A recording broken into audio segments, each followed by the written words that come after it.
Ngiyafisa bazalwane ukusho ukuthi uNkulunkulu esimkhonzayo uNkulunkulu wemindeni, uNkulunkulu oyithandayo noyazisayo imindeni. Sanibonani bazalwane. Mayivula nje kuGenesis chapter 1, 2, 3 and 4. uNkulunkulu usakhela ibuild up eya ekwakhiweni kwefamily yokuqala esiyibonile eBhayibhelini. Mayivala incwadi kaMalaki ivala sizwa futhi uNkulunkulu ethi uyobuyisela akho ubudlelwane phakathi kobaba namadodana. Mayivala nje, mayivula iTestament elisha livula sibona umndeni futhi wakheka umndeni wenkosi yethu Jesu. Sibona ulando emuva la uphuma khona. Even isambulo naso masivalwa sivalwa naso futhi ngomndeni.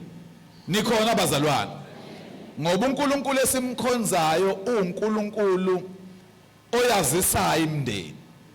NgokaNkulunkulu kwakuwukuthi nje sizophila emhlabeni siphile sibe imndeni eyazisa yena.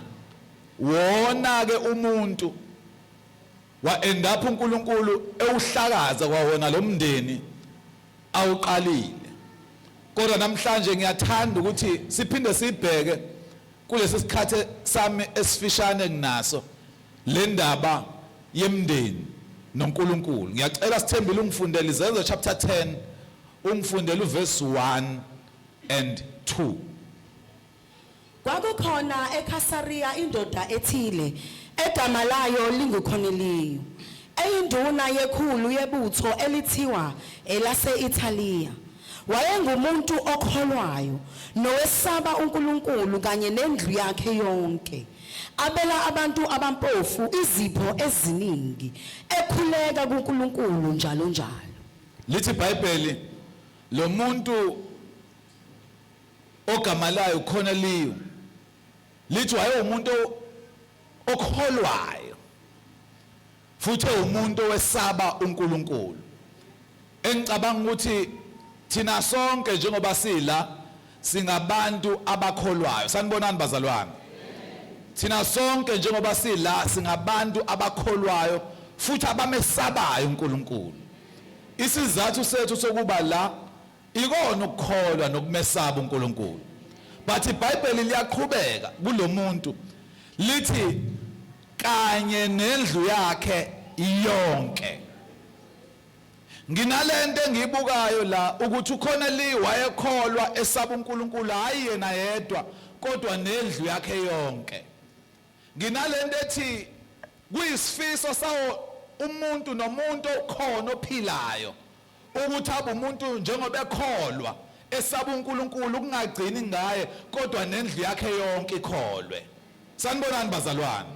Ukhona yini umuntu ofisa ukuthi athi mekholwa yena ahlale noma abe nomndeni ongakholwa? Akekho. Wonke umuntu uthi mayecabanga acabanga ipicture yomndeni kaKhoneliyo ukuthi nowakho umndeni sengathi ungafana nomndeni kaKhoneliyo. Nikhona bazalwane.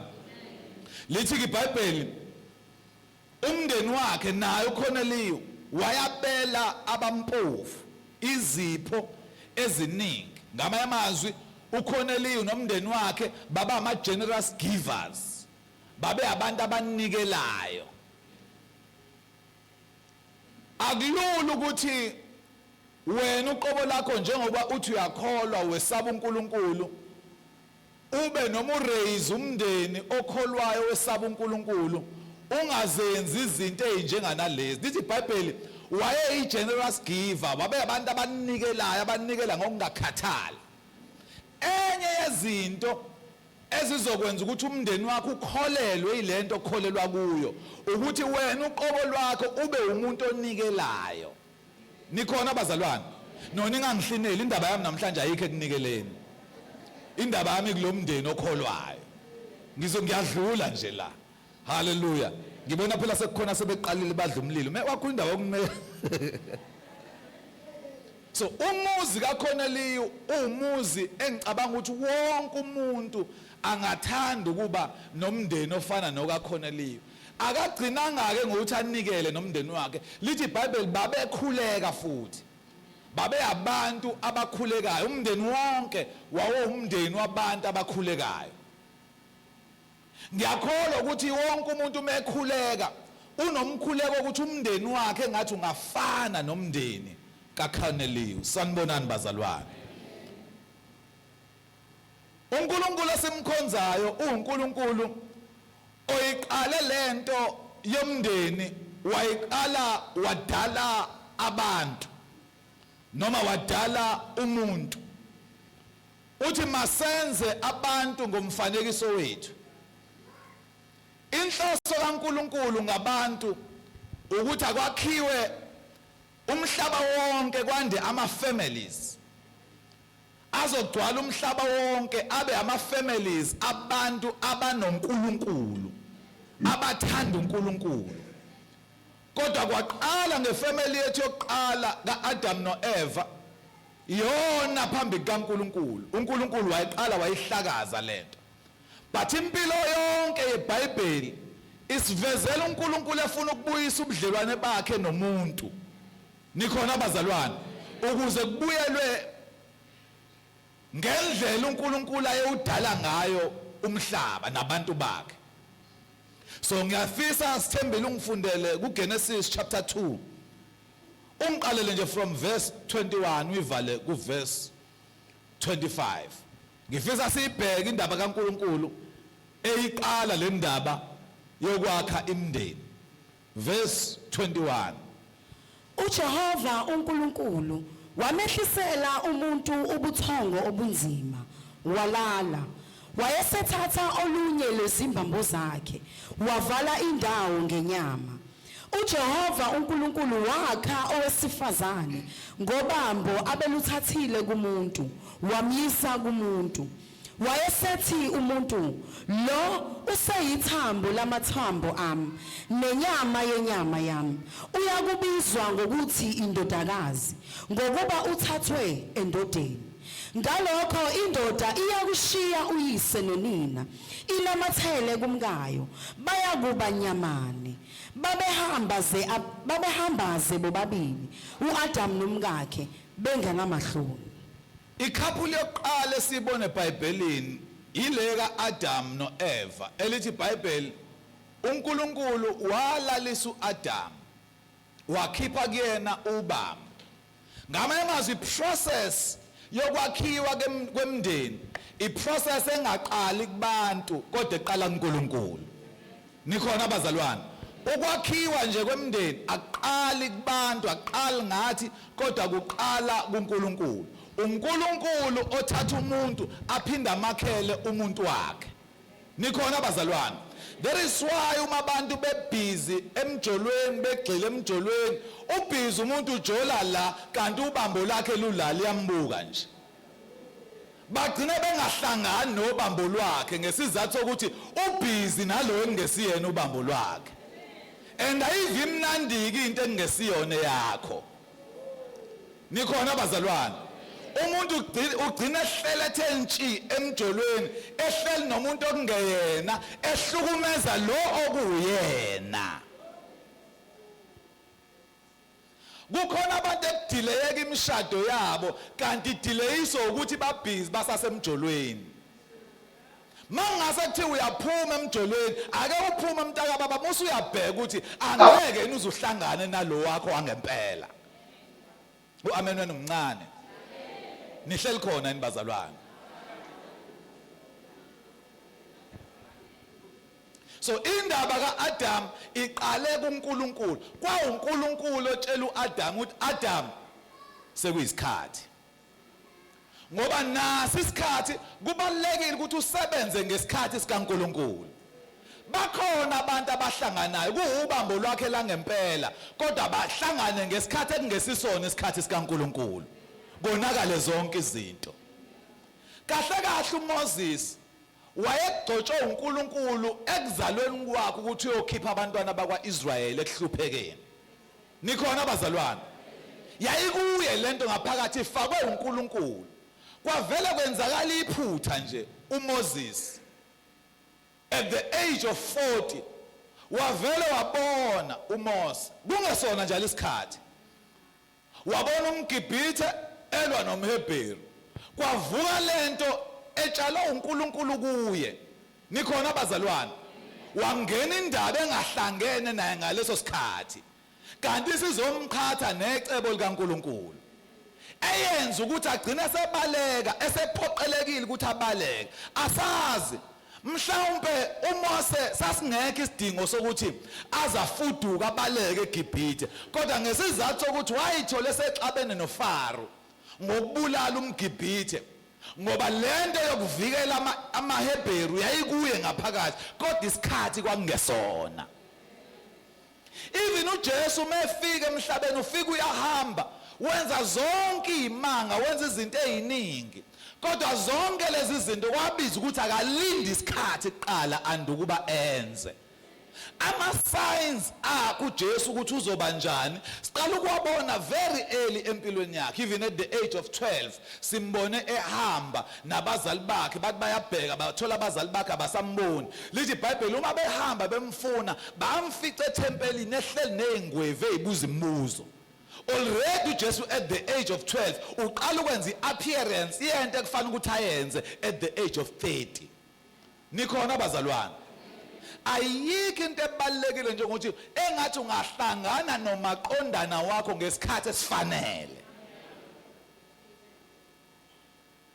Ungahlangani naye ngesikhathi esingafanele. Mina ngenahlangana ngesikhathi esingafanele nizothandana impela kodwa nishayana nikhiphana amehlo nenzana zonke lezi zinto. Kuthi la sekuzofika khona isikhathi senu ni decide ukuthi hayi siyahlukana kuyona lento. So ukuhlangana kwabantu bahlanganiswa uNkulunkulu abahlanganiswa abantu. Hayi namhlanje uamen wena mncane. So lithi ke iBhayibheli uAdam walaliswa kwakhishwa uEva. Ngengayisho lento earlier on ukuthi uAdam walala uthena mevuka wavuka wabona uEva wathi lo yithambo lamathambo ami nenyama yenyama yami. uAdam owaqala ukusho esho ngoEva not ukuthi kuba uEva oshoyo esho ngoAdam ngoba izinto kulesi sikhathi samanje iphambene. Sekwabantu besifazane manje abakhomba abantu besilisa. Mntaka baba siswami umuka washela indoda leyo ndoda leyo iyokwenza inhlekisa ngoba ishelwe uwe.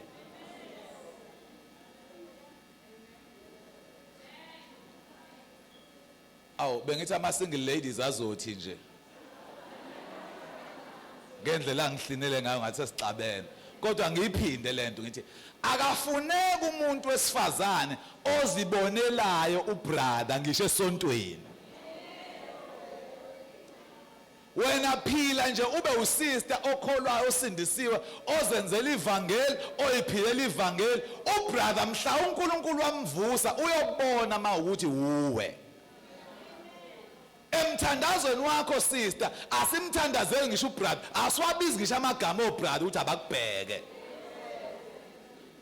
Ngoba once wabiza igama lika brother ukuthi akakubheke noSathane phela uyakwazi kuyilalela imikhuleko yakho.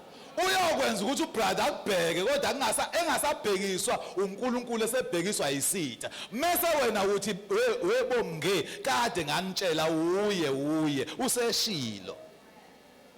Kanti akusikhona. Sanibonani. Kwakhiwa umndeni okholwayo, kwakhiwa umndeni osindisiwe. Uma uzoba usister uzoshada nomuntu ongasindisiwe ngenhloso yokuthi wena uzomshintsha khohlwa forget. Into yokuqala engicabanga ukuthi sister uma ubrother nje eqala ukukhuluma nawe ethi mubuza umbuzo oqala ukuthi uyakholwa yini. Mekwathi akakholwa case close vala into zakho phuma kuye. Khona bathi awu sister phuma kubrother ongakholwa uyophilela impilo yokushawa nomama bafundisana kakhulu ukuthi mayifika indoda isibdlile sihamba kanje fanele ikhumule icathule igeze ingoba bona basindiswa obaba bangasindiswa ungayitholeli wena ongakholwa ngoba uthi vele nabo mama nababakholwa cha wena manje qala kabusha imndeni eyakhiwa manje ayifani nemndeni eyakhiwa kuqala abazali bethu nogogo bethu bona bathola insindiso sebeganile abaningi nikhona abazalwane wena uyithola insindiso ungakogani qaphela ukuthi ugana bani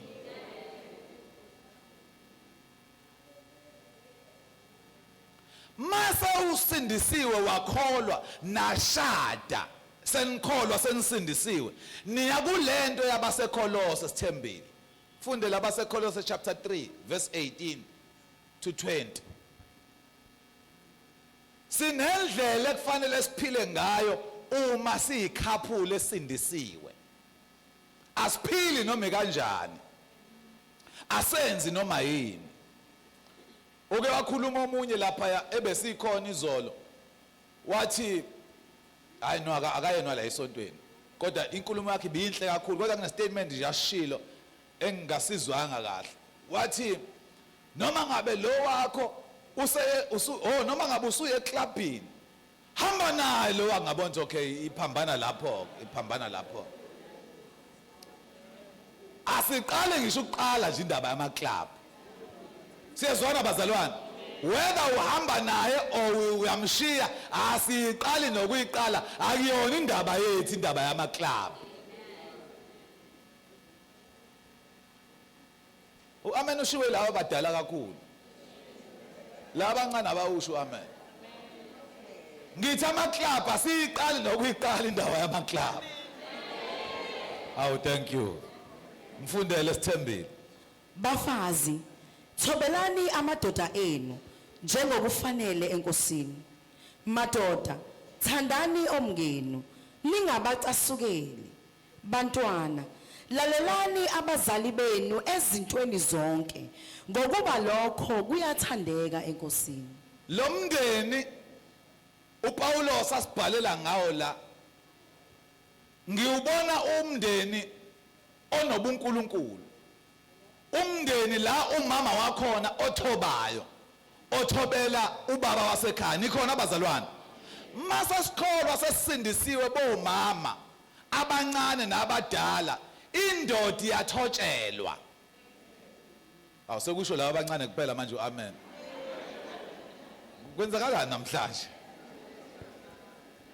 indoda iyathotshelwa ungangena emshadweni nengqondo ethi awuyi kothobela indoda vele ungawuqali nokuqala angiphinde bazalwane ungakulinga uqala ukuyongena emshadweni usenengqondo ethi angizoyithobela indoda ngoba izwi kaNkuluNkulu lithi bafazi thobelani amadoda enu ungathobela abafundisi benu ushiya ukuthobela indoda yakho ekhaya iBhayibheli lithi bafazi thobelani amadoda enu malithi amadoda enjalo nabo besifazane likwenziwa iplural angithi bazalwane so namadoda nawo kwenziwa ngenzela ukuthi ungathi mawumuntu wesifazane awubi nje nendoda eyodwa iBhayibheli lithi amadoda lisho ngoba nabesifazane ligoqe baba abaningi mase lithi madoda thandani omngenu uthanda umkakho yedwa ngisho mina indoda esindisiwe ithanda umkayo yedwa not abanye abantu besifazane uthanda umkakho yedwa indoda ethanda abantu besifazane ayiyona indoda enobunkulunkulu ayiyona indoda yakho umndeni onobunkulunkulu masakho umndeni okholwayo umndeni onobunkulunkulu sakho umndeni ngokuthi uma uyindoda thanda umkakho yena yedwa sengisho ke ngothando lokuthandana angisho lolu thando leli lokuthanda abantu nje ngisho leli labantu abathandana uthanda umuntu oyedwa vo mase lithi thini ngabantwana Bantwana, lalelani abazali benu ezintweni zonke. mase lithi abantwana bona abalalele umndeni okholwayo nomndeni osindisiwe umndeni la umama wakhona uthobela ubaba wakhona ubaba wakhona uthanda umkakhe mase kuthi izingane zakhona ziyalalela niyayizwa lento bazalwane umama uyathoba uthobela ubaba ubaba uthanda umkakhe izingane ziyalalela finish loyo mndeni loyo umndeni okholwayo awusoze wagudluka uma uzophila ngaleyo ndlela kaNkulunkulu bantwana Exodus chapter 20 verse 12 Mawumntwana osemndenini okholwayo sinendlela yokuphila nendlela yokwenza izinto ngokweBhayibheli nangokwezwi likaNkulunkulu Exodus chapter 20 ungifundele uverse 12 kuphela sithembile Yazisa uyihlo nonyoko ukuze izinsuku zakho zibe zinde ezweni uJehova uNkulunkulu wakho akunika lona thina esisebancane sinikezwe indaba yokurespecta ukuthi mawusemncane respect abazali bakho hlonipha abazali bakho azisa abazali bakho nikhona abazalwane ngikhuluma la ngama biological parents akho abazali bakho abakuzala enyameni abazali bakho abakuzala enyameni badinga inhlonipho kuwe noma ngabe usuku uyakholwa wena usindisiwe bona bakholwa kodwa kuwe badinga inhlonipho umuntu omusha okholwayo ongahloniphi lo muntu omusha lo uxabene noNkulunkulu ngiyaqala ukunizwa namhlanje ningawusho amen umuntu omusha ongahloniphi abazali bakhe ekhaya whether bayakholwa or abakholwa loyo muntu uxabene noNkulunkulu ukuze ube umuntu omusha okholwayo noyimisele ukuthi nawe mawusuwakha ikhaya lakho ke linobuNkulunkulu qala inhlonipho kubazali bakho njengamanje haleluya Cela ungifundele abaseFesu chapter 6 ungiqalele verse 2 uya ku verse 4 Ephesians chapter 6 verse 2 to 4 Yazisa uyihlo nonyoko okungumyalelo wokuqala onesithembiso ukuze kube kuhle kuwe uhlale kade emhlabeni nani boyisi ningabathukuthelisi abantwana benu kodwa nibondle ngokuyala nangokuqondisa kwenkosi Lithi iBhayibheli nina nisebancane yazisa uyihlo nonyoko Yibani abantu abahloniphayo hlonipha ubaba wakho uhloniphe umama wakho Mase lithi kuthina badala lithi masingabathukuthelisi malithi asingabathukuthelisi alisho alikunikezwe nigunya wena omncane ukuthi icasuka kalulu ucasulwe abazali bakho cha kodwa lisinikeza iguide ukuthi mawumzali wena fundisa kumntwana ngendlela eyiyo nikhona abazalwane fundisa umntwana ngendlela eyiyo nakho nje ukuthi akukhuthaze ukuthi ize esontweni kusayiyona indlela akufundisa yona ngendlela eyiyo ngoba mawusawumntwana uphila ngaphansi kwesandla sami nginalo ilungelo lokukufundisa ukuthi yesontweni mawungafuni ukuya esontweni nginalo ilungelo lokukuthatha ngezidlozana ukuthi asiye esontweni nikhona abazalwane ngoba ezinye izifundiso azingeniswa nje kalula kanjalo umuntu mengayithathi kodwa zifakwa ngesankahle ukuze umuntu ayithathe ngesikhathi ngikuphoqa ukuthi ize esontweni la kushunyayelwa izwi lithi iBhayibheli izwi likaNkulunkulu alihambi libuye lilambatha sitshala isidi kuwe uthi ukuze uthi sewukhulile ususesigabeni sokuyithathela ama decisions wena mase uthatha ama decisions right bazukulu uma ugogo nomkhulu beniphoqa ukuthi esesontweni that is for your own good basiza wena uma uphoqa ukuthi zesontweni phoqeleka phela nawe iza nawe esontweni ufike uhlale la magida ugide wenza izinto ezenzakalayo ukuze mase ufike esigabeni sokuthi abazali bakho nogogo bethu nomkhulu mase besuswa kuthina ukuthi basilawule sekubiza ukuthi asiyilawule thina mase sithatha ama decisions are correct. Nikhona abazalwane ngoba lezi ingane ezigcwele eminyango ezenza ungakholwa ezidla amahungu eziphuza utshwala eziningi zazo ingane eziphunyukile kubazali uma beyifaka emgwaqweni. Ezinye abazali basheshe bagive up early. Mayithi umzali asiyesontweni ithi ingane mina ngeke kumakhaza ngiyi athi niyahlupha naniye esontweni abeya yena ayishiya ingane ilele uthi uphuma nje umnyango ukhala uthi gexe ingane ibivuka yenza izinto zayo le kade ithi iyagodola. Ingakho kubalekile ukuthi uyiphinde uyithi uyithintitha mayisathintitheka siyahamba siyesontweni ngiyaphuma la kwami ngiyavala sihambeni.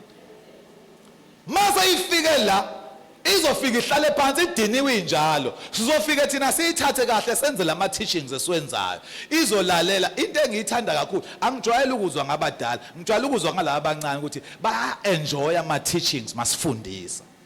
No ngijwayele ukuzwa ngalabo abancane yabo laba ama teenage even abazali bayebeze kumina athi umzali hey hayi unkunzi malanga lo seyalalela esontweni umuke weza la ngisho kuthuze ephoqiwe sofika thina sikhulume njengoba sikhuluma athi ediniwe kodwa besilalele ngisho ngaphuma ekhombisa ukudinela kodwa izwile lento izwi kaNkulunkulu manje seliphumile aliphumi lihambe lingawenzanga umsebenzi lifike lenza umsebenzi. So abantwana bethu akukho umntwana ozositshela ukuthi akaye esontweni la. Awu bazali nangasho amen manje. Cela ungifundele Sithembile Izaga chapter 22 verse 6. Ningixolele bazalwane ngiyagijima bengivele senginesikhathi esincane ngiyagijima ngoba ngifisa sikhuleke limndeni masiqeda la. Izaga 22 verse 6. Khulisa umntwana ngendlela eyakuba ngeyakhe kuya kuthi lapho esekhulile angasuki kuyo. Bantwana bantu abasha ma teenager sine mandate njengabazali abazali beni la ogogo beni omkhulu beni bane mandate abayinikezwe uNkulunkulu yokunikhulisa ngendlela. Kukhona izinto esizothi masikukhulisa ngazo ungayithandi kodwa njengoba ngisho izinto ezosiza wena. Nikhona abazalwane?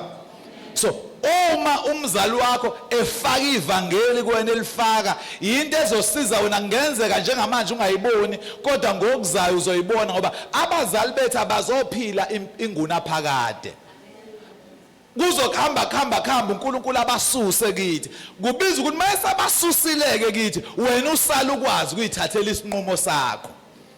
Mina ngiyamthanda ubaba uZulu bazalwane umesho la ngaphambili noma befike la kubaba ohamba phambili kodwa uthi ubaba ke manje akasekho kodwa mina manje sengiyithathele sami isinqumo. Nikhona abazalwane ngoba abantu abaningi esibaziye esikholwe nabo lana basakha basikhulisa evangelini basincelisa ivangeli basihlahlela basifaka balifaka kunzima bakufaka kukubi abanye belifaka belincenga abaningi babo abantwana baba bamfunanga uJesu abakufunanga ukukholwa. Into ethi mawucabanga abazali bakho umuntu noma ucabanga umzali wakhe ukhumbula ukuthi hey leli ivangeli thina silithole kubona kodwa abantwana bona balithathanga. Nina ke bantwana enikhona njengamanje yidlani lezi zinto abazali bena abanikeza zona ngoba akusiza ukubhala ngosuku lakhe lokuzalwa esadlula emhlabeni usuthi happy heavenly father heavenly birthday ntontontoni mawami hey ngiyakukhumbula waye ukuthatha lento le ayeyiphilele emhlabeni.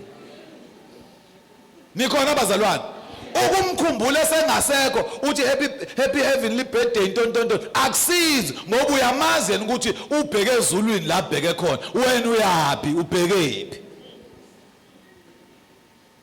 Masuka sibabona behamba lesine kumakhaza behamba inkonzo bekhuleka kumakhaza benza izinto bazenzela bona kodwa nathi singakwazi ukubenefit empilweni yabo uma sizobamba lezi zinto abasifundisa zona ngoba basifundisela ukuthi mase sikhulile singachezuki kuyo ningakhohlwa uyafakwa ngenkani entweni uthi mawusukhulile usuyihlakaniphele wena ungachezuki kuyona.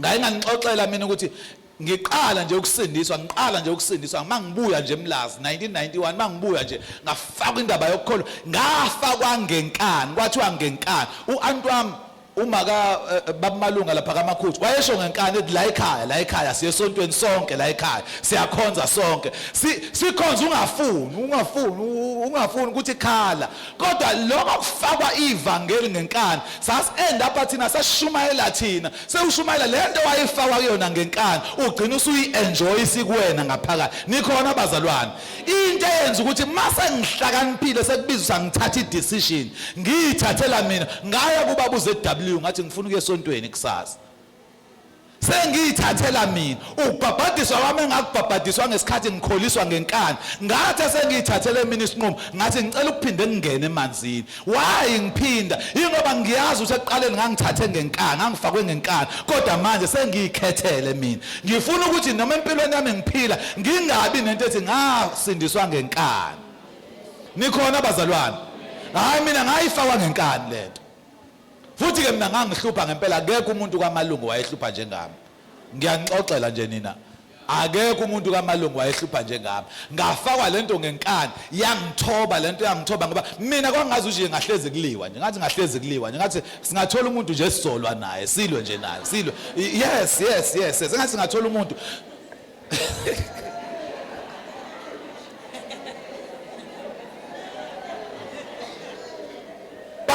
khona ngaloso sikhathi ngifakwe ngenkani evangelini ngaqala ngatheneka amandla ngesikhathi sengizamukelele mina kuJesu yaqala yangena ngempela ke lento yokuthobeka kuKristu Jesu yokungafuni ukuthi cha manje hayi sengaba fully delivered angifune impi.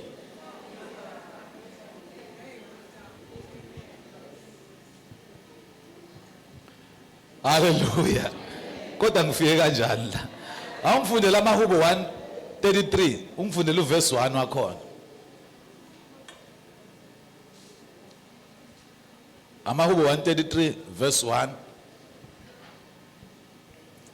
Bheka kuhle kumnandi kangaka ukuba abazalwane bahlalisane ndawonye malithi abazalwane njalo lisho brothers lisho abafowabo nodadewabo lisho ama siblings lithi awubheke kuhle kanjani ukuthi bahlalisane ngokuthula uma sisemndenini ekholwayo asibe abantu abangayifuni impi sibe abantu bokuthula. Nikhona abazalwane?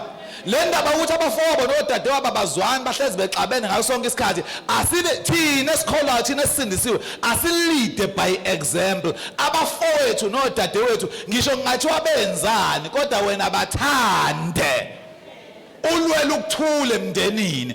Mangikhuluma ngokuthula nokuthandana nozwano akusho khona ukuthi uzohamba izinto zawo mabeshisa impepho cha angisho ukuthi uthobele lokho kodwa ngisho ukuthi la wenzela ukuthi akube khona ukuthula emndenini kuzwane wonke umuntu. I-responsibility yakho njengekhola lithi bheka kuhle kumnandi uma abandawonye behleli bethandana ngokuthula. Hallelujah. Awungifundele lokugcina sithembile Timothy wokuqala chapter 5. Leli ke ngiyacela abantu abasha anilibheke leli verse ulibhale phansi ulidwebele mawuthi uyadwebele kakhulukazi izinsizwa ulidwebele kakhulukazi obaba ulidwebele leli verse ulifunde ungalikhohle impilo yakho yonke whenever ucabanga ngomndeni wakho. 1 Timothy chapter 5 verse 8. Kepha ke uma umuntu engabondli abakubo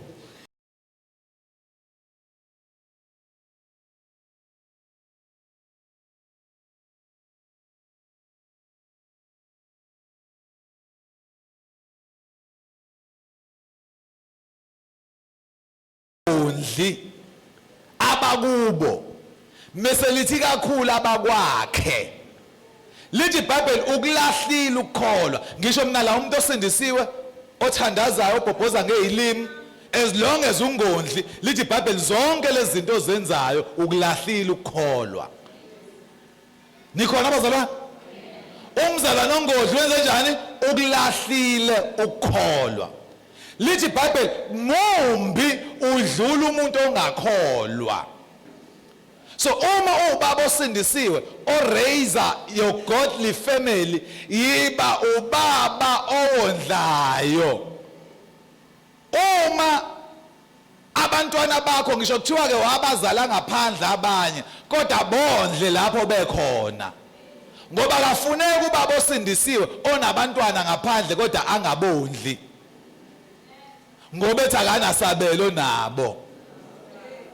Mawumntwana kaNkulunkulu usindisiwe, abantwana bakho wabathola ungakholwa bondle. Akusho ukuthi iba nobudlelwano noma wabo kodwa wena bondle. Nikhona abazalwane?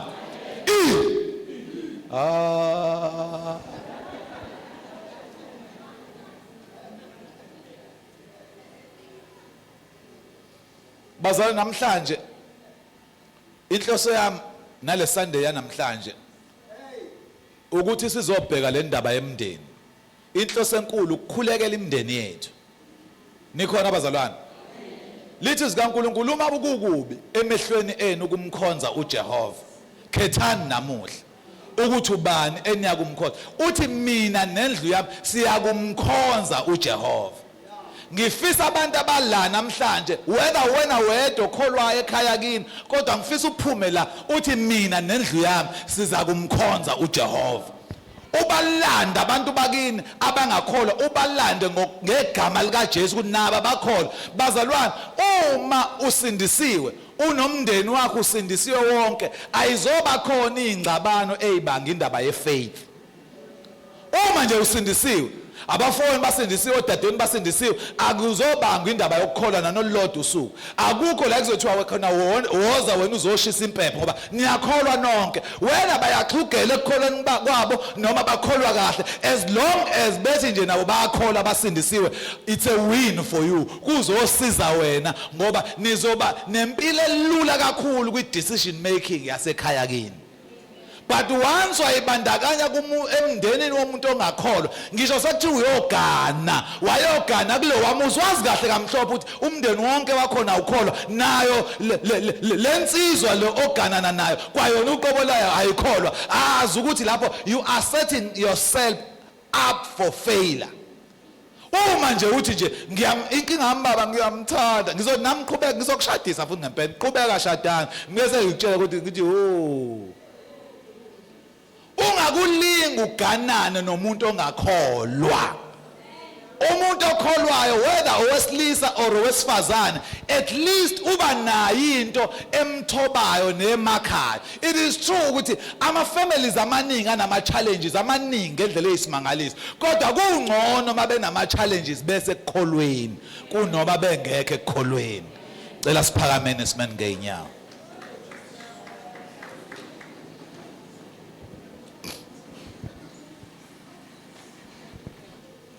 Ngicela kancane baba, kancane sobe sithatha. Cela siphakameni sonke simene ngeenyawo. uNkulunkulu esimkhonzayo uNkulunkulu osithandayo. uNkulunkulu esimkhonzayo uNkulunkulu othandayo nemndeni yethu. Ngiyacela kulesi sikhathi before senze lo mthandazo, ngicela ke nisho lamazwi emva kwami. Ithi Nkosi vikela umndeni wami. Umndeni wami wonke mawukhonze uNkulunkulu. Abantu mabazi umndeni wami njengabantu abathanda uJesu. Umndeni wami uzophumelela awuyikwahluleka. Umndeni wami uzokwaziwa ngeyifundiswa. Osomabhizinisi nabantu abasebenza kahle. Sixosha umoya nedemon lokweswela emndenini wami. Sikhulula umoya wengcebo nezibusiso wonke umndeni wami.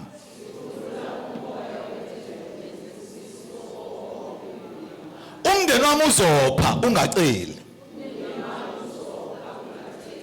ayisikweswela imali emndenini wami. Umndeni wami uzogcwala ukuthethelelana. Asikuzondana kodwa sothandana sonke emndenini wami. Sizosizana silekelelane ukuze sonke siphumelele. Umndeni wami wonke uzosindiswa wazane noJesu. Umndeni wami wonke uzobona uNkulunkulu. Akekho ozolahla esihogweni. Jesu thanda umndeni wami. Jesu busisa umndeni wami. Jesu londoloza umndeni wami wonke. Ngimemezela konke lokho egameni lika Jesu. Ngicela sithathe lesi sikhathi ke uthandazele umndeni wakho. Vula umlomo kulesi sikhathi uthandazele umndeni wakho baba egameni lika Jesu. Baba umndeni wami ngiwuletha kuwe ngegama lika Jesu Kristu ophilayo. Baba vikela umndeni wami. Umndeni wami wonke Nkosi mawuphile ngaphansi kwesandla sakho. Mawumama yithi abantwana bakho banikela kuwe. Mawubaba yithi abantwana bakho banikela kuwe. Mawumuntu omusha yithi abazali bami banikela kuwe. Uthandazele umndeni wakho, ucelele enkosini umndeni wakho, ama-siblings akho, abafowethu nodadewethu bacelele kuNkulunkulu, bacelele impumelelo, bacelele i-protection, bacelele indleko, bacelele ukuphila kahle, bacelele umndeni wakho, ucelele ukuthi ukholwe, usindiswe, ufane njengomndeni kaKhoneliyo, ucelele umndeni wakho ukuthi ngisho abangamfuni uNkulunkulu kodwa bamthande, abaye esontweni, umndeni wakho awungahlali ekhaya kuyisonto kukhonzwa, abantwana bakho akabakhiphe uNkulunkulu kuyidakamiswa, akabakhiphe kwiwunga, akabakhiphe otshwaleni, akabakhiphe kugwayi, akabakhiphe kwinsambo, akabakhiphe kuzona zonke izinto eziyidakamiswa. Balande babize ngamagama abantwana bakho, babize ngamagama abafowethu, babize ngamagama balande uthi baba umndeni wami wonke ngiwufuna la, umndeni wami wonke ngifuna ukulandele, umndeni wami wonke awukholwa njengoba nami ngikholwa. Ngisho abantwana bakho, ngisho abazukulu bakho babize ngamagama, ubabale ngamagama uthi usibanibani nosibanibani. Ngifuna abangilandele, ngifuna abakholwe, ngifuna abathanda uJesu, ngifuna abamukela uJesu, ngifuna abamukela uJesu abe yinkosi nomsindisi wempilo yabo, ababhabhadiswe ngamandla kaMoya oNgcwele, abaphilela uJesu, abaphilela uNkulunkulu, abakholwe egameni lika Jesu. Mtshele uNkulunkulu, mtshele uNkulunkulu lithi izilakhe celani ukuthi egameni lami ngiza kumenzela. uNkulunkulu ulindele wena ukuthi ucele ukuze akwenzele egameni lika Jesu. Umndeni wakho usesandleni sakho. Ngiyafisa ngolunye usuku ukubona umndeni wakho ufika la wonke uzoyinikela enkosini. Ngiyafisa ngolunye usuku umndeni wakho ufike la wonke uzokholwa egameni lika Jesu. Abangakholwa bakholwe, ngisho laba abancane abaku-Sunday school bacelele ukuthi inkosi engathi ngabasiza basheshe bamamukele uJesu abe yinkosi nomsindisi. Abancane bakho, abazukulu bakho, abantu abasha bakho abakhele kubantu abambi engathi bangakhela kubangane abambi, ngoba lithi zikaNkulunkulu ukujwayelana nakwabi, ukuzwana nababi konakalisa ukuyiphatha okuhle. Abakhele kwababi, uNkulunkulu engathi angabasusa eduze kwabantu abambi, abantu abane-influence embi. Bonke labo bantu abasuke kubantwana bakho, abasuke kubazukulu bakho, abasuke kubantwana bakho. Ngicela uNkulunkulu ukuthi ngisho kuphi umyeni, ngisho gana umuntu okholwayo, ngisho ganwa umuntu okholwayo. Umndeni wakho osazowakha mawube umndeni okholwayo, mawube umndeni osindisiwe. Umuzi wakho mawaziwe njengomuzi wabantu abakholwayo, umuzi wabantu abasindisiwe. Thandaza umcela uNkulunkulu, awuphinde umbonge uNkulunkulu. Uthi baba ngiyabonga egameni lika Jesu ukuthi zonke lezi zinto engiyicela kuwe ziyenzeka, zonke lezi zinto engiyideclare kuwe uyazenza wena. Ngiyabonga Nkosi egameni lika Jesu ukuthi wonke umndeni wami uyawophula baba esandleni sobubi, uyawophula Nkosi esandleni saSathane, uyawophula baba ebimoyeni namadimoni. Ngiyabonga baba ukuthi namaphupho amabi ngiyawaxosha emzini wami, ngiyawaxosha emndenini wami. Umndeni wonke uyakholwa egameni lika Jesu. shaya izandla shayela uNkulunkulu. Baba siyabonga egameni lika Jesu uthando lwakho olungaka nomusa wakho. Siyabonga baba ukusinakekela kwakho. Siyabonga Nkosi ukuthi wena unakekela ngisho imindeni yethu. Baba siyacela ngolunye usuku imindeni yethu baba mayifakaze. Sizwe Nkosi befakaza ngale mthandazo esiyenza kuwe egameni lika Jesu. Thatha udumo manje kuze kube phakade. Amen. Siphinde sishayele uNkulunkulu izandla ezinkulu.